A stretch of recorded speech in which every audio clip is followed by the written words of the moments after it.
The punch landed before anyone understood what they were witnessing. 1 second, a quiet cabin humming through the night sky. The next, a sharp crack of knuckle against bone. The dull thud of a body hitting the aisle.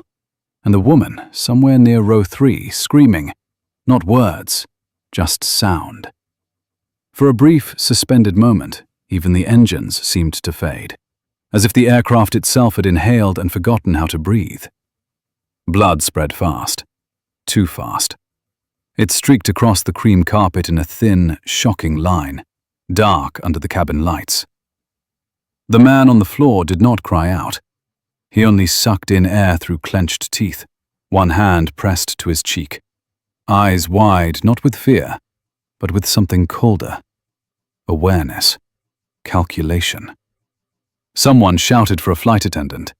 Another voice barked, sit down now." The words carried authority, old and practiced, the kind that expected obedience simply by existing. The man who had thrown the punch stood rigid in the aisle, chest heaving, fists still half clenched, as if his body had not yet received the message that the moment was over. His name was Harold Bennett, 61 years old, white hair trimmed neat, shoulders squared inside a navy blazer that had seen more boardrooms than beaches. He had lived his life certain of one thing. When he spoke, people moved. When he was angry, systems bent. He looked down at the man he had struck and felt no immediate regret, only the familiar surge of justification, the tight story his mind had already built. He had been provoked, disrespected, made small in front of others. At his age, at his station, that simply did not happen. "I told you to watch your mouth," Harold said, his voice shaking, not weak, but overloaded. "I warned you." The man on the floor said nothing. He pressed his palm harder against his face. Blood seeped between his fingers. He inhaled slowly, deep, controlled, as if counting heartbeats. Around them, the first-class cabin had frozen into statues. An older woman with silver hair clutched the armrest so hard her knuckles had gone white.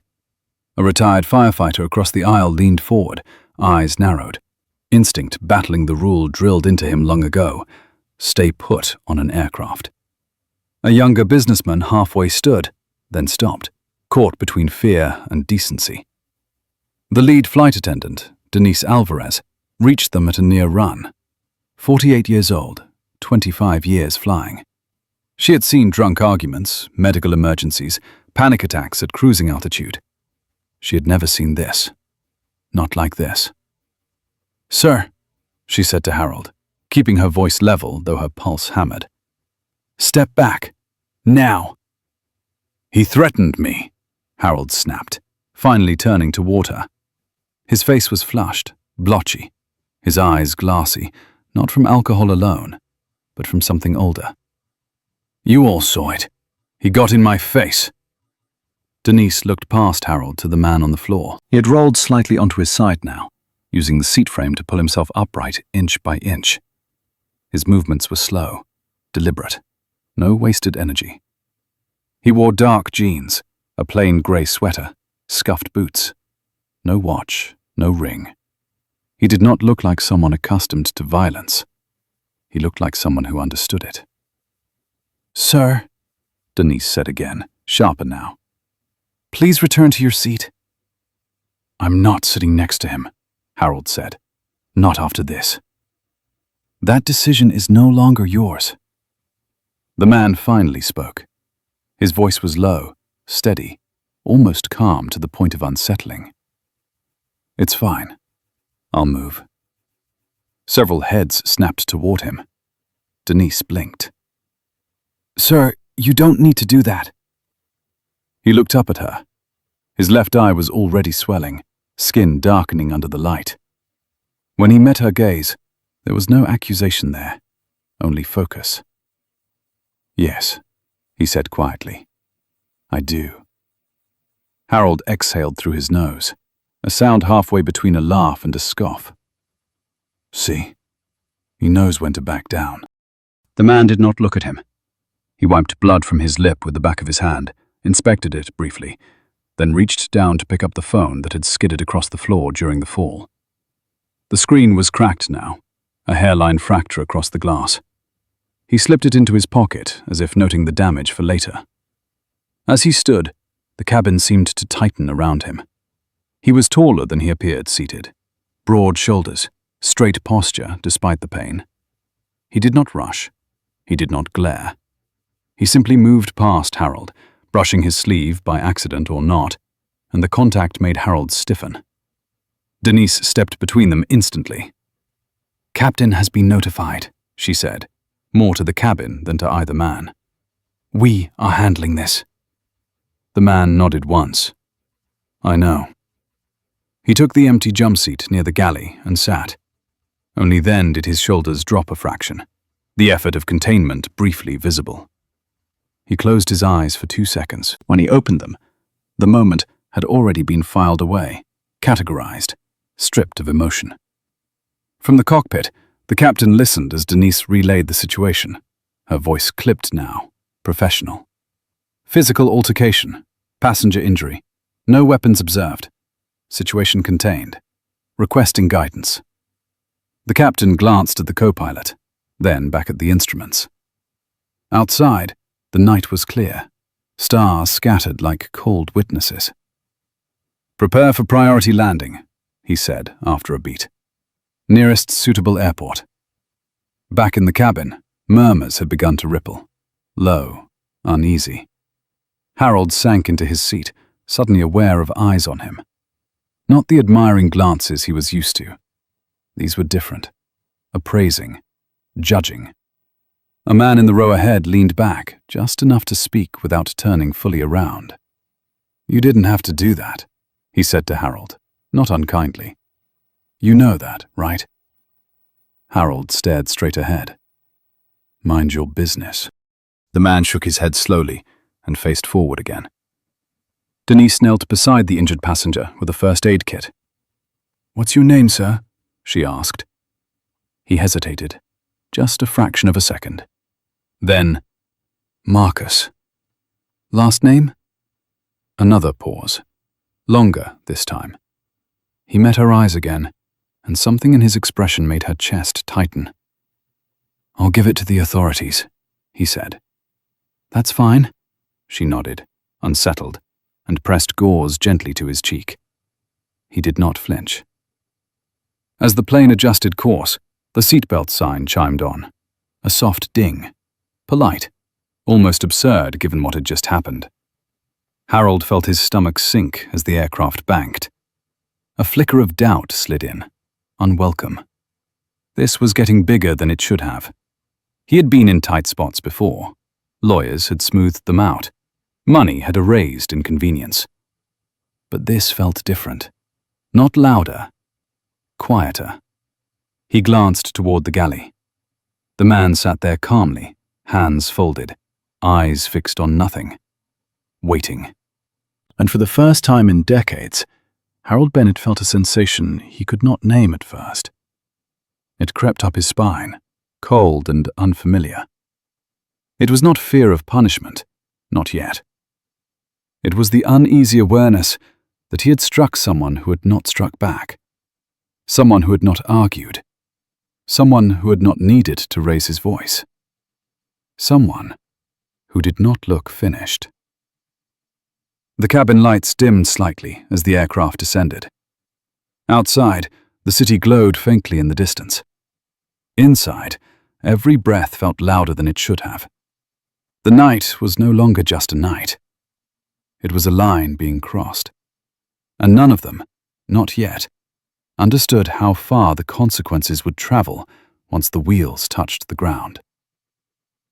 The aircraft touched down harder than usual, a brief, violent shudder that rattled teeth and nerves alike, followed by the long, screaming drag of rubber against runway. The cabin leaned forward as one body, restrained by belts, by rules, by the shared understanding that whatever had begun in the air was not finished yet. Outside the windows, lights streaked past in yellow and red, emergency vehicles already pacing the plane like predators that knew the hunt was nearly over. Harold Bennett felt the impact in his spine and welcomed it. The ground meant control. The ground meant law, structure, familiarity. Up there, at altitude, things had slipped beyond his reach. Down here, he told himself, everything returned to normal. Lawyers, statements, context. Men his age did not end their lives over moments. They survived them. The engines powered down with a heavy sigh. Silence followed, thick and unnatural. No one clapped. No one spoke. Even the babies further back seemed to sense it, their cries reduced to whimpers that faded quickly. From the cockpit, the captain's voice came over the speakers, steadier than Harold expected. "Ladies and gentlemen, please remain seated. Local authorities will be boarding the aircraft shortly. We appreciate your cooperation." Local authorities. The phrase settled into Harold's chest like a small weight. He adjusted his blazer, straightened his collar, wiped his palms against his slacks. He glanced toward the galley again. Marcus sat exactly where he had been, head slightly bowed now as Denise pressed a fresh bandage against his cheek. Blood had soaked through the first layer. The swelling had spread down his jawline, purple blooming beneath the skin. Yet his breathing remained slow, measured. He thanked Denise quietly when she finished, his voice low enough that only she could hear. "You need medical attention," she said. "I'll get it," he replied. "After." "After what?" He met her eyes. "After this plane empties." She followed his gaze instinctively, toward the forward door where uniformed figures were now visible through the small window. Her stomach tightened. The door opened with a sharp hiss. Cold night air rushed in, carrying the smell of jet fuel and wet asphalt. 2 airport police officers boarded first, followed by a federal air marshal. Their eyes swept the cabin quickly, trained, assessing. They did not rush. That unsettled Harold more than if they had.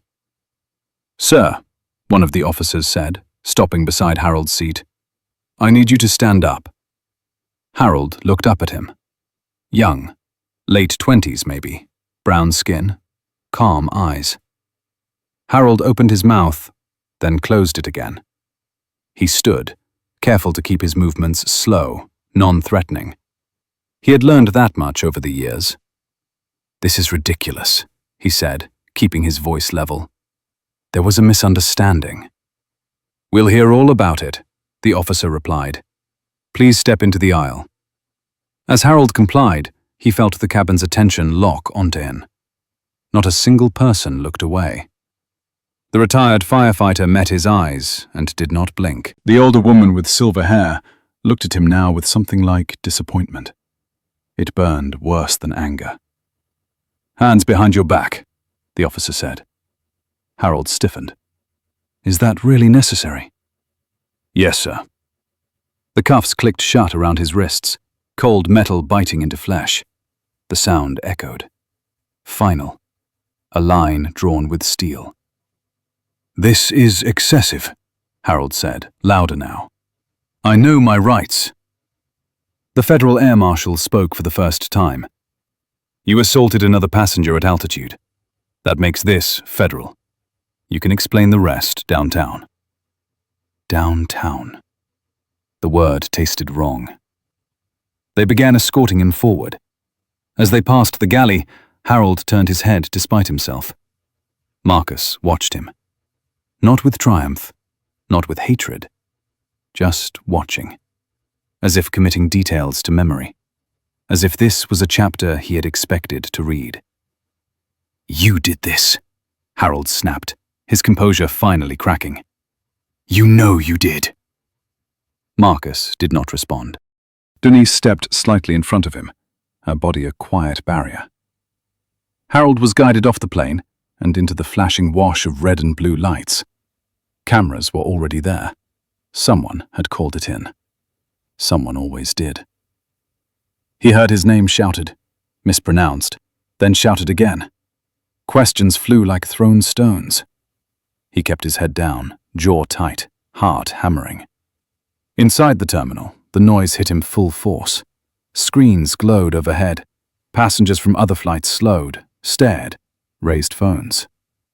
A man recognized him and whispered to his wife. She frowned, shook her head. The officers moved him through a side corridor toward a waiting vehicle. As the door closed and the world narrowed to vinyl seats and dim light, Harold finally allowed himself to breathe out. This was bad. But bad was manageable. Back on the plane, Marcus stood slowly, testing his balance. A wave of dizziness rolled through him. He waited it out, eyes closed, fingers gripping the seat back. When it passed, he straightened and nodded to Denise. "Thank you," he said again. "You don't have to thank me," she replied. Her voice wavered now that the adrenaline had nowhere to go. "I'm sorry this happened."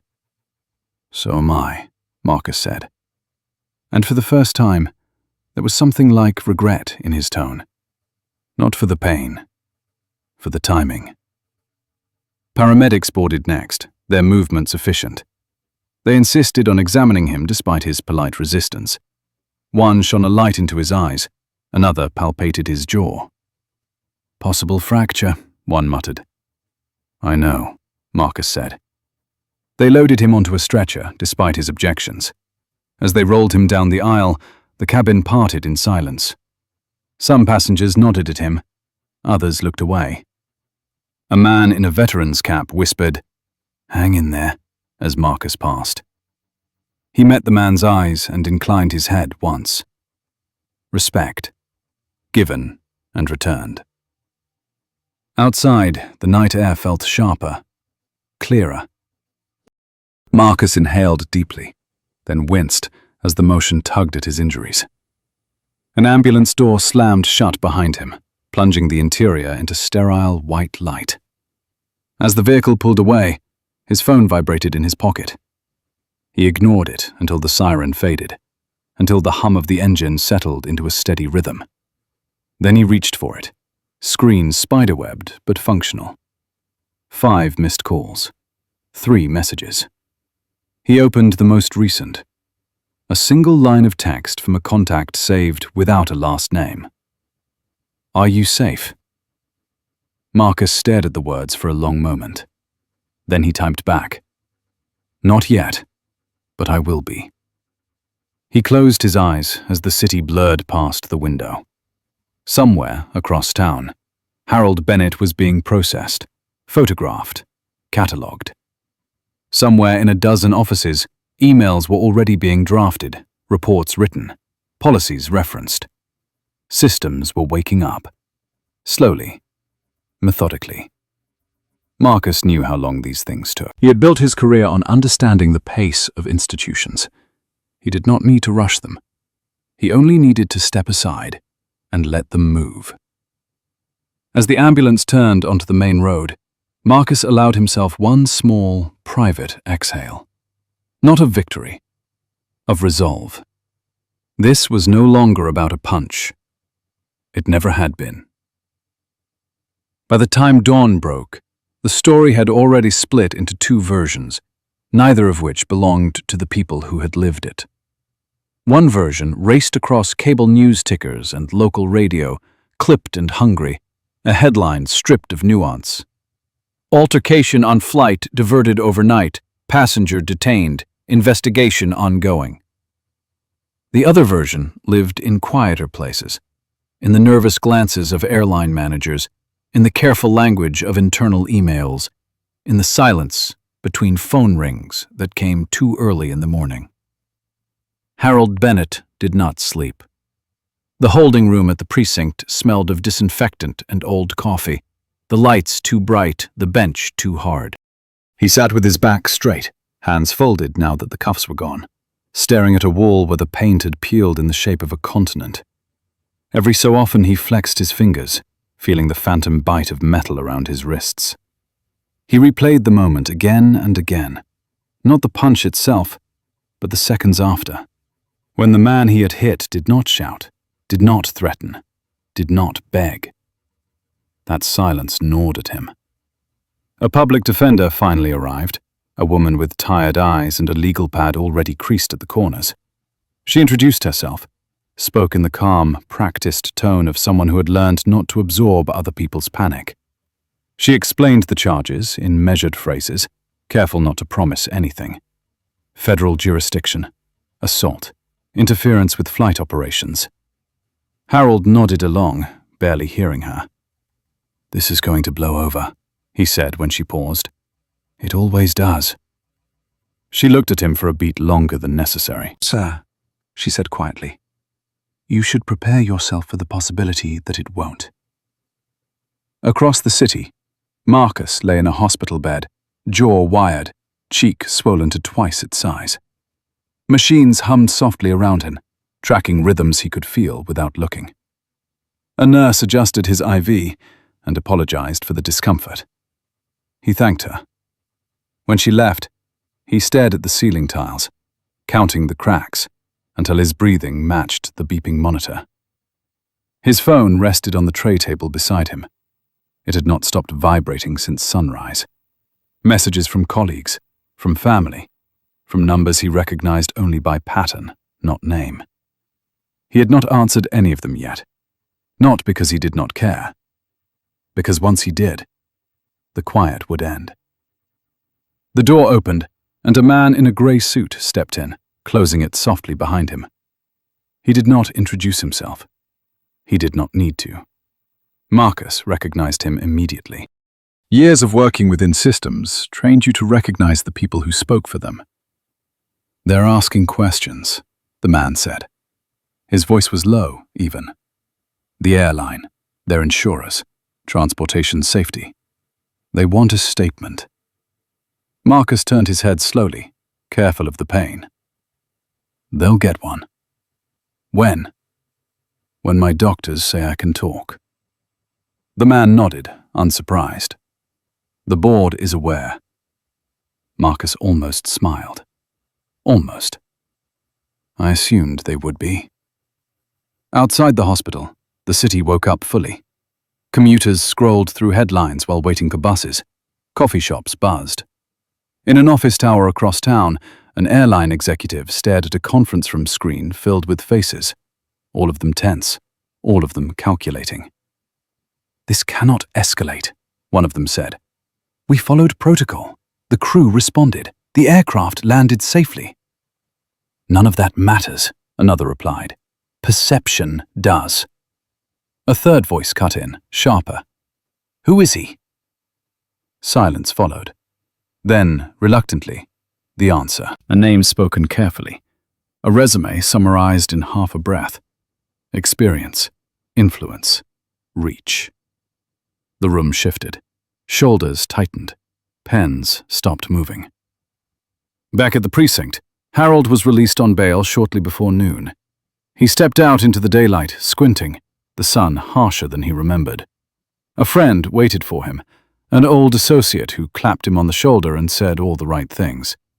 "We'll get through this. Lawyers are already working. It's being exaggerated." Harold nodded, grateful for the reassurance. But his gaze drifted to the cluster of reporters across the street. They were speaking into cameras now, faces animated. One of them glanced up and pointed. A ripple of movement followed. "Let's go," his friend said quickly. They moved fast, heads down, into the car. As it pulled away, Harold caught a glimpse of his reflection in the tinted window. He did not like what he saw. Not the lines on his face, the uncertainty behind his eyes.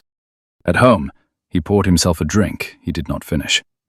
He turned on the television, then turned it off again. His phone buzzed with calls he ignored. He sat in his study, surrounded by objects that had once meant security. Awards, photos, framed articles. They felt suddenly fragile, like props waiting to be knocked over. In the hospital, Marcus finally picked up his phone. He scrolled through the messages slowly, absorbing the concern, the anger, the advice.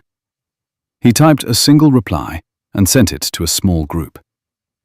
"I am stable. Do not speak publicly yet. Let the facts settle." He set the phone down and closed his eyes. He thought about Denise's face when she knelt beside him on the plane. The way her hands had trembled, despite her steady voice. He thought about the veteran's whispered words, about the retired firefighter's eyes, about the weight of being seen. Somewhere deep in the airline's infrastructure, an automated alert had already been triggered, flagged by a human review. An incident involving violence at altitude, a protected route, a high-value passenger. The system did not care about intent. It cared about risk. In a quiet office with no windows, a compliance officer read the report twice, then a third time. She exhaled slowly and forwarded it up the chain. The first official inquiry request was sent before noon. The second followed minutes later. By early afternoon, calendars were being cleared, meetings scheduled, language vetted. No announcements yet, just preparation. Harold felt the shift without understanding it. The air around him seemed different, thinner. He called his lawyer and left a message. He called his son and stopped before the call connected. He sat alone in the quiet house and waited for something to reassure him that the world was still arranged the way he believed it was. In the hospital, Marcus watched the afternoon light creep across the wall. He knew what came next. Not because he wanted it, because he had seen it before, from the other side of tables like this one. Institutions moved slowly until they didn't. Consequences accumulated quietly, then arrived all at once. He did not feel satisfaction. He felt responsibility. The kind that pressed on the chest, heavy and unavoidable. Outside, clouds gathered over the city, thick and low. Weather moving in. Pressure changing. Systems adjusting. And somewhere between a man waiting for his lawyer to call and another waiting for his doctors to leave the room, the story continued to grow, no longer confined to a single flight, no longer belonging to either of them alone. The first press conference was cancelled before it officially existed. An email went out mid-afternoon, brief and bloodless, citing the need for further internal review. Phones across the airline's headquarters lit up with replies that said the same thing in different tones. Understood. Let us know. Standing by. No one wrote what they were thinking. Everyone felt the ground shifting. In a glass office overlooking the tarmac, Linda Morse stood with her arms crossed, watching planes sit where they should have been moving. She had worked in aviation safety for 30 years. She had learned to recognize the sound of trouble long before it made the news. This had that sound. Not loud, not yet. The low vibration that meant a system had been nudged where it did not like to be touched. Her phone rang. She did not look at the screen before answering. Linda. "We've got a formal request," the voice on the other end said. "Transportation Safety wants the cabin footage, the crew statements, the medical report. They're asking for a preliminary risk assessment." "How soon?" "End of day." Linda exhaled through her nose. They never ask that fast, unless they already know what they're looking for. At the hospital, Marcus sat upright for the first time since admission. The effort sent a flash of pain through his jaw, sharp enough to blur his vision. He waited for it to pass, eyes closed, hands gripping the sheets. When he opened them again, the room had steadied. The nurse watched him closely, ready to intervene. He gave her a small nod. Not yet. A man in a dark jacket stood near the window, back turned, speaking quietly into a phone. He finished the call and turned. "They're pushing for a statement," he said. "They want to frame this as isolated." Marcus raised an eyebrow. The motion tugged at the swelling. Isolated from what? From patterns. Marcus leaned back against the pillow. Patterns don't disappear because you call them something else. The man did not argue. He never did. He simply adjusted his stance, a habit from years of standing behind other people while decisions were made. "If you want to slow this down," he said, "now would be the time." Marcus shook his head slightly. "No. Marcus, I said no." His voice was quiet, but there was no softness in it. I don't want it slowed. I want it seen. In a quiet suburb miles away, Harold Bennett sat at his kitchen table, staring at a mug that had gone cold. The house creaked around him, familiar sounds that no longer comforted. His phone buzzed again. This time he answered. "They're talking about federal charges," his lawyer said without preamble. "Not guaranteed, but possible." "That's insane," Harold snapped. "It was a scuffle. People get into scuffles every day." "Not on planes," the lawyer replied. "Not anymore." Harold ran a hand through his hair, fingers catching on the fine white strands. "So what do we do?" "We stay quiet," the lawyer said. "We control the narrative." "I want to say my piece." "I strongly advise against that." Harold stared out the window at his manicured lawn. "He's playing this," he said. "You know that, right?" He knew exactly what he was doing. There was a pause on the line. "Be careful with assumptions," the lawyer said finally. "Right now, they're not your friend." Back at Airline headquarters, the boardroom filled slowly. Chairs scraped. Coffee went untouched. Linda took her seat near the end of the table, legal pads stacked neatly in front of her. She watched faces take their places, read the room the way she had learned to read weather charts. Tension clustered around certain people, fear around others. The general counsel cleared his throat. "We need to discuss potential exposure." "What exposure?" someone asked. "We didn't do anything wrong." Linda spoke before she meant to. "That's not the question." All eyes turned to her. "The question," she continued, measured, "is whether the systems in place were sufficient to prevent harm once warning signs appeared. That's what they'll look at." A man across the table scoffed.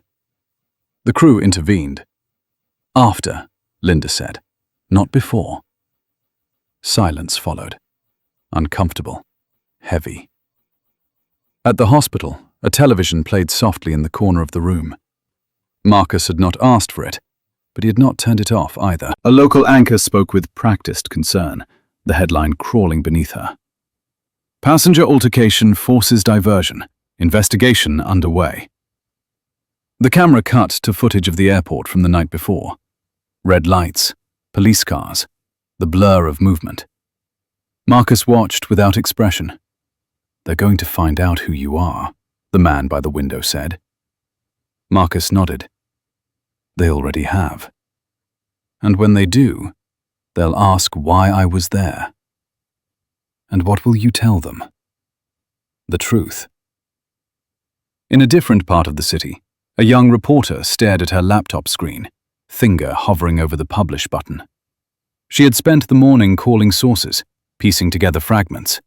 A name had surfaced more than once. Not just a passenger, not just anyone. She leaned back, heart beating faster. Her editor leaned over her shoulder. "You sure?" She nodded. 3 confirmations. "Then be careful." "I always am." The article went live minutes later. No accusations, no conclusions. Just facts, arranged in a way that invited questions. A profile sketched lightly, enough to suggest weight without revealing shape. Within an hour, phones rang again at Airline headquarters, at the hospital, at Harold's house. Harold read the headline on his phone, jaw tightening. He read it again, slower this time. His hands began to shake. "That's not possible," he muttered to the empty room. "That's not who he was." He thought of the man's calm eyes, the way he had moved, the way he had not reacted. Something cold settled in his stomach. At the hospital, Marcus closed his eyes as the noise reached him.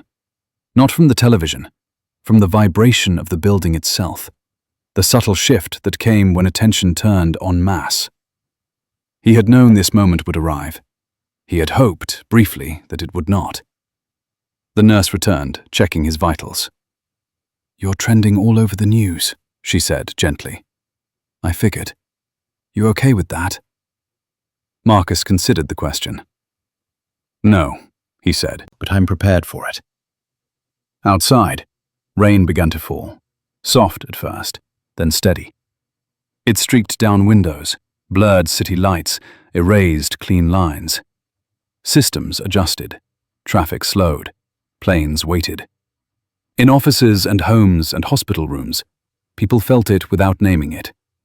The sense that something ordinary had slipped its bounds, that a private act had triggered a public reckoning, that the next move would not belong to any single person. And beneath it all, a quieter realization took hold, the kind that arrives too late to be avoided. Whatever came next would not be controlled by shouting or money or age. It would move according to rules older and colder than any of them. The call came just after sunset, when the city had begun to glow again, lights flickering on as if nothing fundamental had shifted. Marcus was still in the hospital, jaw wired, pain muted now by medication and exhaustion. He was staring out the window at the slow crawl of traffic below when his phone vibrated, once, then again. He recognized the number immediately. He did not answer on the first ring. When he finally did, he spoke carefully. "Go ahead." "They've moved it from inquiry to action," the voice on the other end said. No greeting, no small talk. "FAA is issuing a temporary operational review. Insurance carriers have been notified. This is no longer hypothetical." Marcus closed his eyes. The weight he had been holding in his chest settled lower, heavier. How long? Initial window is 72 hours, possibly longer. Grounded. Yes. Marcus said nothing. Outside, a plane passed low across the skyline, its lights blinking steadily, unaware that others like it were about to stop where they stood. Across town, Harold Bennett was sitting in his study with the television on mute when his lawyer called back. He had been waiting for that ring, pacing between shelves lined with books he had never reread. The moment he heard the voice, he knew something had changed. "They're grounding flights," the lawyer said. "Not all of them, yet, but enough to hurt." Harold laughed once, short and sharp. "You're kidding." "I'm not." "For how long?" "That depends." "On what?" "On how this unfolds." Harold sank into the leather chair behind his desk. His mind raced ahead, trying to build bridges that were no longer there. "This is insane," he said. "They can't do that over one incident." "They're not doing it over the incident," the lawyer replied. "They're doing it over exposure." Harold stared at the wall, his own reflection faint in the glass of a framed photograph. "He planned this," he said again, weaker now. He knew exactly what would happen. "You need to stop saying that," the lawyer said. "There are ears everywhere now." At Airline headquarters, the building felt different, quieter, but not calm. Screens showed flight statuses updating in real time, lines of green turning to yellow, yellow to red. Delayed, under review, suspended. Each change landed like a small detonation. Linda Morse stood in the operations center, arms crossed, watching the cascade. She had warned them. Not loudly, not dramatically, just enough to be ignored. "They're invoking the safety clause," someone said behind her. "Helios's." Linda nodded. "That clause exists for a reason. They've never used it like this. They've never had reason to." A man from finance shook his head, disbelief etched into his face. "This is going to cost millions." Linda turned to him. "It's going to cost more if we pretend this isn't serious." The room buzzed with overlapping conversations, voices low but urgent. Lawyers spoke to regulators. Regulators spoke to insurers. Insurers spoke to analysts. No one spoke to the public yet. That would come later. At the hospital, a television mounted high on the wall now carried a different headline. Airline suspends multiple routes following onboard assault investigation. A talking head speculated calmly, hands folded, tone measured. Marcus watched for a moment, then looked away. He had not asked for this outcome. He had not pushed a button and watched the world bend. What he had done was refuse to disappear quietly. A doctor entered the room, clipboard in hand. "We're going to keep you overnight," she said. "Your vitals are stable, but your blood pressure is elevated."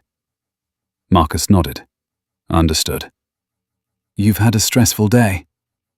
"That's one word for it." She hesitated. "If you need to talk to someone." "I will," he said. "Soon." When she left, Marcus reached for his phone and scrolled through messages he had ignored. Among them was one from Denise, the flight attendant. "I just wanted to say I testified today. I told them everything. I hope you're okay." Marcus typed back slowly, one-handed. "Thank you for doing that. It matters more than you know." Back in his house, Harold poured another drink, hands unsteady now. The television volume crept up without him realizing it.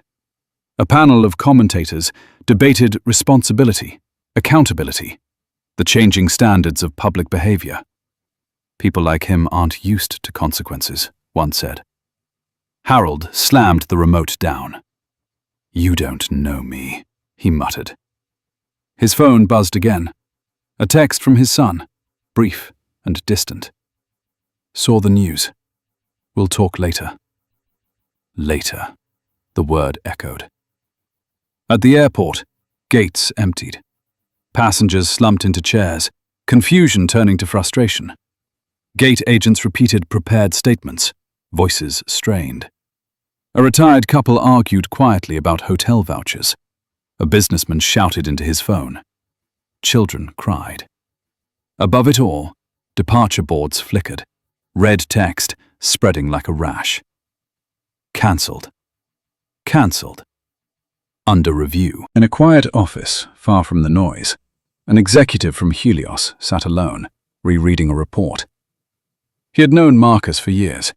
He knew how rarely Marcus acted without weighing every outcome. This decision had not been impulsive. It had been restrained, until restraint was no longer possible. He dialed a number.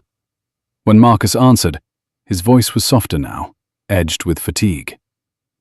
"It's in motion," the executive said. Marcus closed his eyes. "I know. You okay with where it's going?" Marcus thought of the plane, the silence, the look on Harold's face just before the cuffs closed. He thought of Denise's hands shaking as she held Gore's, of the veteran's nod. "Yes," he said. "I am." Night fell fully. Across the country, aircraft sat idle under floodlights, metal giants brought to stillness. News alerts chimed, markets reacted, social media swelled with arguments, outrage, praise, denial. And in the quiet spaces between it all, two men sat awake in separate rooms, separated by more than walls or miles. One clung to the belief that this was temporary, that power would reassert itself. The other understood that once systems moved, they did not reverse easily. Somewhere above the clouds, the sky remained indifferent. Down here, the consequences had begun to land. Morning arrived without apology. The sky was clear, pale blue stretched thin over the city, the kind of day that made disruption feel obscene. At Airline headquarters, sunlight spilled through glass walls onto empty chairs and untouched coffee cups, highlighting a room that had not slept. Screens still glowed. Red still dominated. The words "under review" pulsed softly, as if breathing. Linda Morse stood where she had stood the night before, jacket draped over the back of her chair, hair pulled into a tighter knot than usual. She had not gone home. None of them had. Fatigue had stripped away the pretense, leaving only what mattered. Numbers, liability, trust. The meeting resumed without ceremony. No greetings, no pleasantries. "We're getting pressure from the hill," the general counsel said. His voice was hoarse now, scraped raw by hours of repetition. "Transportation wants updates every 6 hours. Insurance is demanding assurances we can't give." "And Helios," someone added. "They want a timeline." Linda spoke, calm but firm. "Helios doesn't want a timeline. They want evidence." A murmur rippled through the room. Evidence meant audits. Audits meant exposure. At a long table in a different building across town, a group of older men and women sat with folded hands and careful expressions. This was not a press room. No cameras, no microphones. Just a closed-door hearing with federal regulators who had been doing this long enough to recognize when an incident revealed more than it seemed. A former airline captain with silver hair leaned forward. "You're telling us this was a one-off?" The airline representative swallowed. "We believe so." The captain raised an eyebrow. Belief isn't a metric. At the hospital, Marcus watched the morning news in silence. His face was stiffer today, the swelling heavier, pain threading through him despite medication. He listened as commentators debated the fairness of the shutdown, the responsibility of leadership, the meaning of accountability. Some spoke with sympathy, others with suspicion. "He's leveraging influence," one analyst said. "That's the real story." Marcus reached for the remote and turned the television off. He did not need to hear strangers narrate his motives. The nurse returned to check his vitals. "You have visitors," she said, "if you're up for it." Marcus nodded. 2 people entered the room. One was a woman in her early 60s, with sharp eyes and a posture that suggested decades of command. The other was younger, quiet, carrying a folder tucked under his arm. The woman did not sit. "You understand the magnitude of what's happening," she said. "Yes."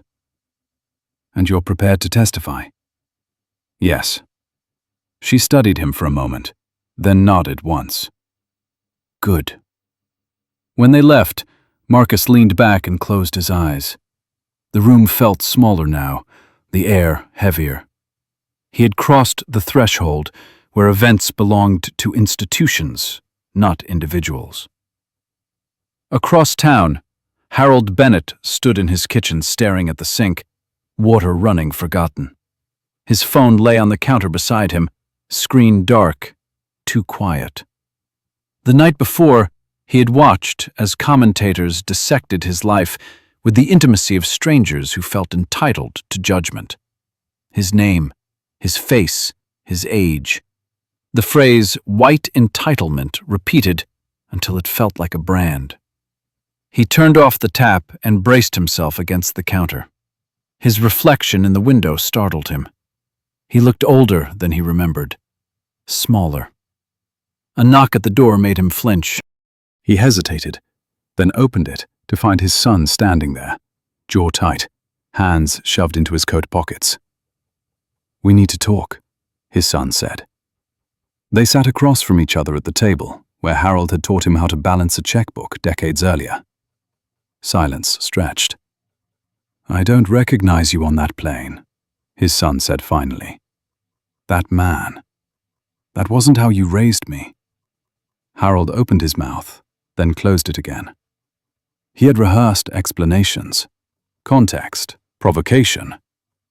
None of them fit the way he wanted them to. "I lost control," he said. His son nodded slowly. "And now other people are paying for it." At the airport, passengers stood in lines that did not move. Gate agents repeated statements that sounded hollow even to themselves. An elderly woman sat on her suitcase, tears running down her cheeks as she clutched a paper ticket that meant nothing now. A man in a veteran's cap put a hand on her shoulder and said something low and steady. She nodded. In a quiet corner, a reporter watched it all, scribbling notes. This was no longer about one altercation. It was about what happened when systems collided with behavior they could no longer ignore. In a conference room at Helios, Executives gathered around a table scarred with use. No one spoke for a long moment. Finally, the oldest among them broke the silence. "This is bigger than Marcus," he said, "and he knows it." Another nodded. "So do we." Back at airline headquarters, Linda received the email she had been expecting. Subject line, "Brief. Directive confirmed." She read it twice, then forwarded it to the board. This was not a punishment. It was a pause, a forced reckoning. She leaned back in her chair and closed her eyes for a count of 3. When she opened them, she straightened and stood. There was work to do. At the hospital, Marcus stood at the window, watching clouds gather again. He felt no triumph, only the strange exhaustion that followed inevitability. His phone buzzed. A message from Denise. "I keep thinking about that moment, about how quiet you were." Marcus typed back carefully. "Quiet doesn't mean powerless. It just means waiting." He set the phone down and rested his forehead against the glass. Somewhere below, cars moved, people argued, news cycled. Above it all, the sky remained vast and unconcerned. The world had not ended. It had adjusted.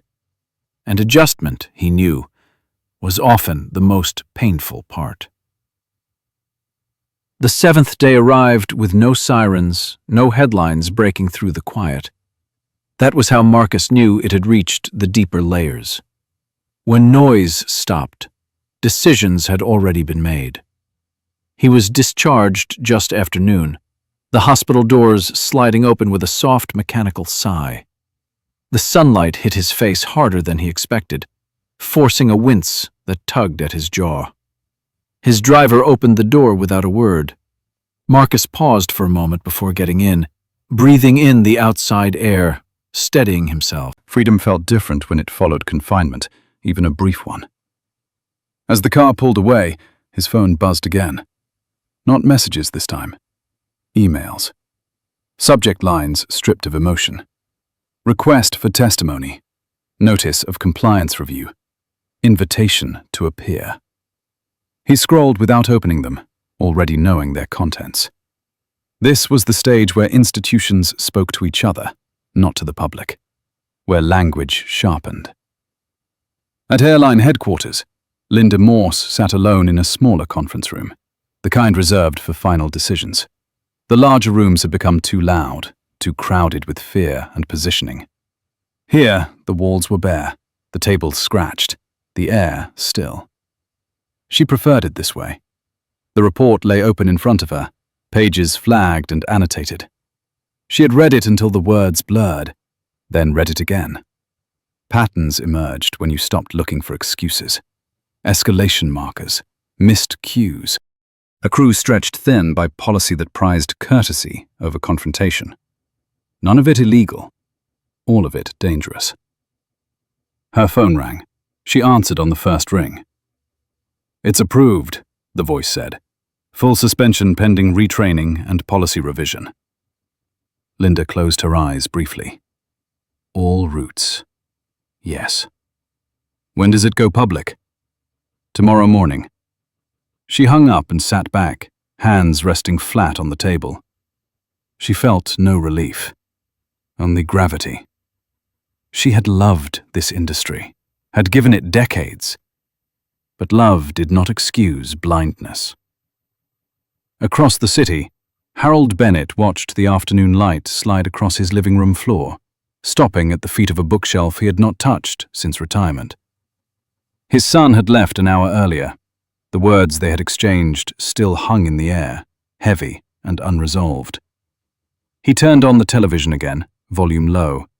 A panel discussed accountability with careful phrasing. No shouting, no spectacle. That worried him more than outrage ever had. "Sources confirm a broader suspension is imminent," one analyst said. "This isn't symbolic, it's structural." Harold's chest tightened. Structural meant permanent. It meant systems correcting themselves in ways that did not include him. His phone rang, a number he did not recognize. He answered anyway. "Yes?" "Mr. Bennett," the voice said. "This is Agent Collins with Transportation Safety. We need you to come in again tomorrow morning."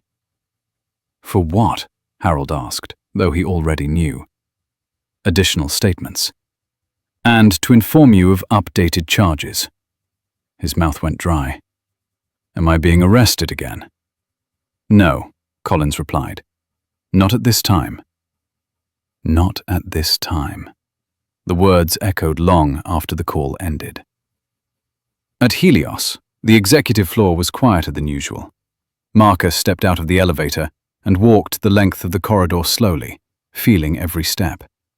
People nodded as he passed, respectful, restrained. No applause, no congratulations. He preferred it that way. In the boardroom, the air was tense but focused. Screens displayed charts, timelines, regulatory language. The chairman spoke first, voice measured. "This will hurt," he said. "Financially. Politically." Marcus took his seat. "It already has." "But it's necessary," another board member added. Marcus nodded. "I agree." They discussed contingencies, communication strategies, long-term reforms. Marcus listened more than he spoke. When he did, his words were spare, deliberate. "This cannot be framed as punishment," he said at one point. "If it is, we lose credibility. This has to be about safety, about trust. And if the public doesn't buy that, then we keep doing it anyway." Silence followed. Not disagreement, recognition. Later, alone in his office, Marcus finally allowed himself to sit heavily, exhaustion settling into his bones. He pressed his fingers against his temples, breathing through the ache. He thought of the veteran in the aisle, the elderly woman clutching her ticket, the way Denise's voice had trembled only after the danger passed. He opened a drawer and took out a small notebook, the kind he carried on flights. He flipped to a page marked with a folded corner. A single line written months earlier, almost as an afterthought. "Respect is not passive." He closed the notebook. At the airport, ground crews moved among idle planes with an air of disbelief. Machines built to move were still. A mechanic ran a hand along a fuselage, feeling the cold metal beneath his palm. "Never seen this," he muttered to a colleague. "Me neither." In the terminal, a group of flight attendants sat together near a closed gate, uniforms crisp despite the circumstances. Denise was among them. She stared at her hands, replaying the moment over and over, wondering if there was anything she could have done sooner. A senior attendant beside her reached out and squeezed her wrist. "You did your job," the woman said softly. Denise swallowed. "I know. It just doesn't feel like enough." "It never does," the woman replied. That night, rain returned, heavier this time. It drummed against windows and rooftops, relentless. In his house, Harold sat in the dark, the only light coming from the street lamp outside. He had poured another drink, but left it untouched. His reflection stared back at him from the black glass of the window, distorted by rain. He thought of the man on the plane, of the way he had stood up, slowly, of the way he had looked through him rather than at him. Harold felt something shift inside, a realization too late to undo what had been done. "This wasn't about him," Harold whispered to no one. "This was about me." The words felt unfamiliar, dangerous. Across the city, Marcus stood on his balcony, the rain cool against his skin. He closed his eyes and let it soak his clothes, wash over the bandage on his cheek. He did not feel clean. He did not feel absolved, but he felt aligned, for the first time since the incident, with the direction things were moving. The system was not perfect. It never would be. But it was responding. And that, he knew, was how real change began. By the 8th morning, The silence had acquired weight. It pressed into rooms, into conversations that stopped mid-sentence, into inboxes where replies arrived slower now, more deliberate. The suspension announcement went public at 9 sharp. No fanfare, no apology. Just language sharpened to remove doubt. Operations paused pending comprehensive safety restructuring. Independent oversight initiated. Cooperation ongoing. Markets reacted the way markets always did. Numbers dipped. Analysts speculated. Pundits argued whether this was overreach or overdue. But beneath the noise, something steadier took hold. A sense that a line had been crossed, and not by the decision itself. At the airport, the departure board no longer flickered. It glowed red in steady blocks, cancellation after cancellation stacked like bricks. Travelers stood still, staring, as if motion might break the spell. An elderly man leaned on his cane, squinting up at the screen. "They don't stop planes unless something's wrong," he said to no one in particular. A woman beside him nodded. "My husband flew for 30 years, she replied. "This isn't politics." Gate agents moved with rehearsed calm, voices soft, eyes tired. They handed out vouchers and hotel slips, but what people wanted was not paper. It was reassurance. Many did not get it. A few did, in unexpected ways.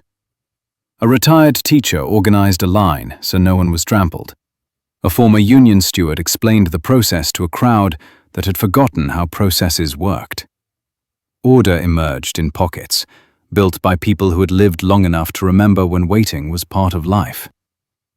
Denise stood near a closed gate, arms folded, watching it unfold. Her uniform felt heavier than usual. She had slept 3 hours. When her phone buzzed, she flinched, then read the message. A briefing request. Mandatory. She exhaled slowly and typed back her confirmation. She did not feel fear. She felt responsibility. Across town, Harold Bennett sat in the back seat of a rideshare, hands clasped tightly in his lap, as the car crept toward a federal building he had only ever seen from a distance. The driver glanced at him in the mirror, recognition flickering, then disappearing behind professionalism. Harold looked out the window, counting intersections, measuring time by the slow tightening in his chest. Inside the building, the air was cool and impersonal. He was led into a room with a table bolted to the floor and a recorder already running. 2 agents entered, one older, one younger. Neither smiled. "This is a continuation," the older agent said. "You understand that?" Harold nodded. They asked him to recount the incident again. He did. His voice wavered at first, then steadied as habit took over. He framed it as confusion, as stress, as misunderstanding. He did not mention the word that had slipped out of him in the heat of the moment. The younger agent glanced down at his notes, then looked up. "Witnesses heard something else," he said. Harold's jaw tightened. "People mishear things." The older agent leaned back slightly. "People misremember details," he said. "They don't misremember patterns." Harold said nothing. The room felt smaller. At Helios, Marcus sat in a windowless conference room across from regulators who had come prepared. Charts were projected, timelines dissected. Questions asked without accusation, but with precision. Marcus answered slowly, jaw stiff, words careful. He did not rush to defend himself. He did not apologize for decisions he believed were necessary. "This action affected thousands of passengers," one official said. "Yes," Marcus replied, "and it protected millions more." A pause followed, pens scratched, eyes narrowed, not in anger, but in calculation. "You're aware of the precedent," another said. "I am," Marcus replied, "and I accept it." After the meeting, he stood alone in the hallway, hand braced against the wall as a wave of fatigue hit him. The pain in his jaw flared, sharp and insistent. He breathed through it, counting silently. When it passed, he straightened and walked on. He had learned long ago that you did not let discomfort dictate direction. News broke mid-afternoon that additional footage had surfaced. Cabin audio, clearer than expected. Voices raised, a command ignored. The clip spread quickly, stripped of context, then stitched back together by those who wanted meaning. Comment sections filled. Some defended, many did not. Denise watched the clip once, then turned her phone face down. She did not need to see it again. She remembered the sounds, the way the air had shifted, the way training had kicked in, even as her hands shook. That night, she sat with other crew members in a quiet diner near the airport, cups of coffee growing cold between them. "We did what we were taught," someone said. "Maybe what we were taught isn't enough," Denise replied. No one argued. At home, Harold returned to an empty house and stood in the doorway longer than necessary, as if expecting something to greet him. Nothing did. He moved through rooms slowly, touching familiar surfaces, grounding himself. On his desk lay a stack of unopened mail. He sifted through it until he found an envelope marked urgent. Legal correspondence. He did not open it. He already knew what it would say. He sat and stared at the wall until dusk bled into night. When his phone rang again, he did not jump this time. He answered. "They're upgrading the charges," his lawyer said, "based on new evidence." Harold closed his eyes. "How bad?" A pause. Bad enough. In a quiet office miles away, Linda Morse signed the final approval on a training overhaul she had been advocating for years. De-escalation authority expanded. Clear thresholds. Zero ambiguity. She set the pen down and felt something like relief for the first time since this began. Not satisfaction. Relief that the system was learning, even if painfully.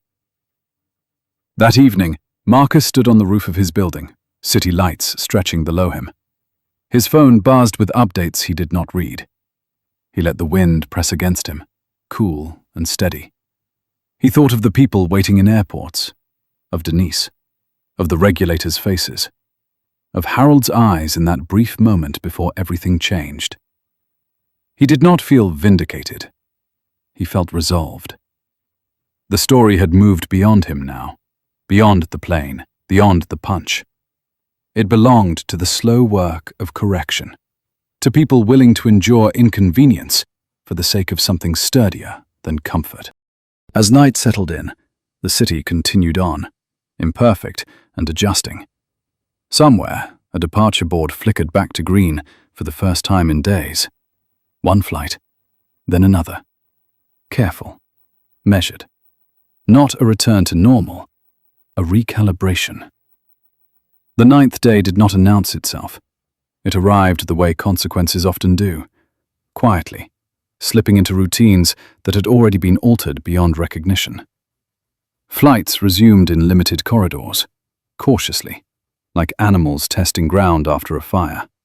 Airports breathed again, but shallow. No one trusted the air the way they had before. In a federal courtroom, with walls the color of old bone, Harold Bennett sat at the defense table and tried not to look at the gallery behind him. The benches were full, not with spectators seeking drama, but with people who had rearranged their lives because of what happened on that plane. A couple who had missed a funeral, a flight attendant who had lost a week of pay, a retired engineer who believed rules existed for a reason and wanted to see if they still did. Harold's hands rested flat on the table. He had been advised not to fidget. He followed that advice. The suit he wore was tailored, conservative, chosen to signal seriousness. It did not feel like armor. It felt like a costume that no longer fit. When the judge entered, the room stood. The sound of bodies rising was unified, respectful. Harold felt it like pressure against his chest. The judge's eyes swept the room, paused briefly on Harold, then moved on. No recognition, no familiarity, That absence unsettled him more than hostility ever had. The prosecutor spoke plainly. No theatrics. She outlined the charges, the evidence, the timeline. Words like altitude and safety and federal jurisdiction landed with weight. When the cabin audio was referenced, Harold's jaw tightened. He stared at the wood grain of the table as if it might offer distraction. His attorney stood and spoke of a lifetime without incident, of age, of stress, of a moment that spiraled. He did not deny the punch. He contextualized it. He tried to return it to the realm of personal failing rather than public threat. When it was time for witnesses, Denise took the stand. She wore a simple blazer, hair pulled back. Her voice was steady, though her hands trembled when she clasped them together. She described the escalation, the missed opportunities, the moment she realized control had been lost. She did not assign blame beyond facts. She did not soften them either. "I did not feel empowered to intervene sooner," she said. "And by the time I did, it was too late." The words hung in the air. Harold felt something twist inside him. Not anger, something closer to recognition. Marcus testified last. He walked to the stand slowly, jaw still stiff, eyes clear. He spoke without flourish. He described what it felt like to be assessed, dismissed, then struck. He did not speculate on motive. He did not editorialize. When asked about the subsequent decisions, he explained the process, the checks, the deliberations. He emphasized restraint. That word surfaced again and again. "I did not seek punishment," he said. "I sought correction." The judge listened, expression unreadable. Outside the courtroom, reporters waited, microphones lowered, quieter than before. The story had matured. It no longer needed shouting. At the airport, Denise returned to training rooms filled with familiar faces and new protocols. Scenarios were run, authority clarified, language sharpened. She watched younger attendants ask questions she had once been afraid to ask. It felt strange. It felt overdue. Linda Morse sat in on one of the sessions, arms folded, nodding occasionally. When it ended, she stayed behind, answering questions until her voice went hoarse. She had spent her career pushing against inertia. Now inertia had broken, and the release was disorienting. That evening, Harold returned home under conditions he did not fully understand. Restrictions, timelines, future dates circled on a calendar he had not yet looked at. The house greeted him with silence. He stood in the entryway longer than necessary, then moved toward the study. He picked up a framed photograph from his desk. Younger, confident, surrounded by people who looked at him the way he had expected to be looked at forever. He set the frame face down. He sat and stared at the wall until the light faded. When the phone rang, he answered without hope. "It's going to trial," his lawyer said. Harold closed his eyes. "I know." In another part of the city, Marcus sat at his kitchen table with a cup of tea gone cold. The meeting had drained him more than the injury. He stared at his hands, then flexed them slowly. He thought of the word restraint again, of how often it was mistaken for weakness, of how expensive it could be. His phone buzzed with a message from Denise. "They changed the manual today." Marcus typed back. "That's good." She replied almost immediately. "It is. Thank you." He did not respond. He did not know how to accept gratitude for something that still felt heavy. Across town, a small group of stranded passengers finally boarded a rescheduled flight. An elderly man settled into his seat and buckled his belt carefully, hands steady. He glanced at the attendant, smiled faintly. "Take your time," he said. "We're in no rush." The attendant nodded, surprised. At Helios, preparations moved forward. New language drafted, new expectations set. Not perfect, but clearer. That night, Harold lay awake in his bed, staring at the ceiling. Sleep would not come. He replayed the moment again, not the punch, but the silence after. The look in Marcus's eyes. Not anger, not fear. Something else. Something he had not known how to read at the time. "I thought I was in control," Harold whispered to the dark. In his apartment, Marcus stood at the window and watched a plane pass overhead, lights steady against the night. He felt no triumph, only the quiet certainty that things had moved in a direction they could not fully return from. Both men were awake under the same sky, separated by consequence and choice, bound by a moment neither could undo. The system continued to adjust, slowly, imperfectly, with friction and resistance, but it moved. And movement, Marcus knew, was the only proof that anything had truly changed. The verdict arrived on a grey afternoon, the kind that flattened colour and sound alike, as if the city itself had lowered its voice.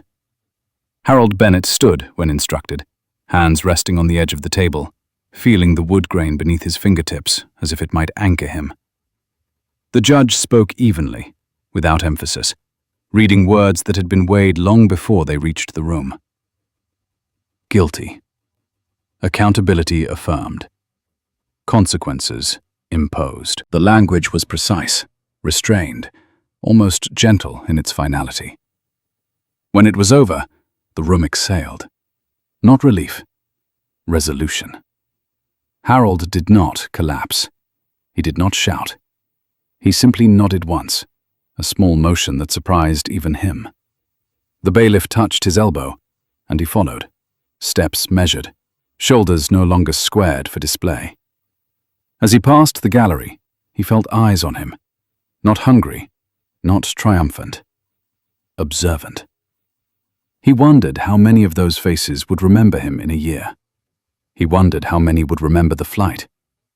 He wondered how many would remember the lesson. The doors closed behind him with a sound that was not loud, but complete. Outside, Denise stood beneath a concrete overhang, rain misting the air, collar turned up against the chill. She had not planned to attend, but she had come anyway, driven by something she could not name. She watched the courthouse doors, then looked away before they opened again. Her phone buzzed with a message from training operations, confirming the new procedures had gone live nationwide. Authority clarified. Intervention empowered. She read it twice, then slipped the phone into her pocket and let the rain dampen her sleeves. It felt like a line had been drawn through years of quiet hesitation, and for the first time, she believed it would hold. Linda Morse sat alone in her office, the lights dimmed, a stack of finalized policies aligned with deliberate care. She ran a finger along the top page, feeling the slight resistance of ink. This was not victory. It was maintenance, the unglamorous work of keeping a system honest. She sent the final approvals, closed her laptop, and allowed herself a single, long breath. The industry would recover. It always did. What mattered was whether it remembered. At Helios, the atrium filled slowly for an internal briefing that would not be live-streamed. Not yet. Marcus stood at the back, jacket open, jaw still tight with healing. He listened as the leadership outlined the path forward, the language careful, the commitments explicit. He spoke only once, and when he did, the room leaned in. He talked about thresholds and trust, about the cost of silence, about restraint as a form of strength. He did not mention the plane. He did not mention the punch. He spoke as if the future were a responsibility shared, not a debt owed. When it ended, there was no applause. People nodded. They took notes. They went back to work. That evening, the first fully reinstated flights rolled out under a sky clearing at last. Engines hummed. Gates opened. A family boarded slowly, guided by an attendant who met their eyes and smiled. Not the practiced curve of service, but the steady warmth of presence. An older man paused at the door, touched the frame lightly, and stepped inside with care. the cabin filled with small sounds returning to their places. Buckles, overhead bins, breath. In a quiet apartment, Marcus stood at the window and watched a plane climb, lights steady against the thinning clouds. He felt the ache in his jaw and welcomed it, a reminder that time moved forward through the body as much as through systems. He thought of the veteran's nod, the teacher's patience, the mechanic's palm on cold metal. He thought of Denise's trembling hands and Linda's steady voice. He thought of Harold, not with anger, but with a sober recognition of how quickly certainty could become a liability. He did not forgive. He did not need to. He allowed the moment to pass without clinging to it. Across town, Harold sat in a room that would be his for a while, the walls bare, the bed narrow. He folded the uniform neatly, aligning edges, an old habit resurfacing without instruction. When he lay down, he stared at the ceiling until the light dimmed and the room settled. He did not sleep easily. He did not expect to. He replayed the silence again, not to punish himself, but to understand it. He understood, at last, that power without listening was noise, and noise could not command a system built on rules. He turned onto his side and closed his eyes, not in peace, but in acceptance. The news cycle moved on, as it always did. New stories rose, old ones receded. But something remained, lodged beneath the churn. Manuals rewritten, training rooms busy, boardrooms quieter. Cabins watched more closely. People waiting less for permission to act. None of it perfect. All of it real. On a late-night flight, Denise made her rounds and paused by a window seat. The passenger looked up and smiled faintly. "Take your time," he said. She nodded, grateful, and moved on, the aisle opening before her with a sense of purpose she had not known before. In the distance, another plane lifted, then another, each one carrying not just people, but the weight of a recalibration that had been earned, not declared.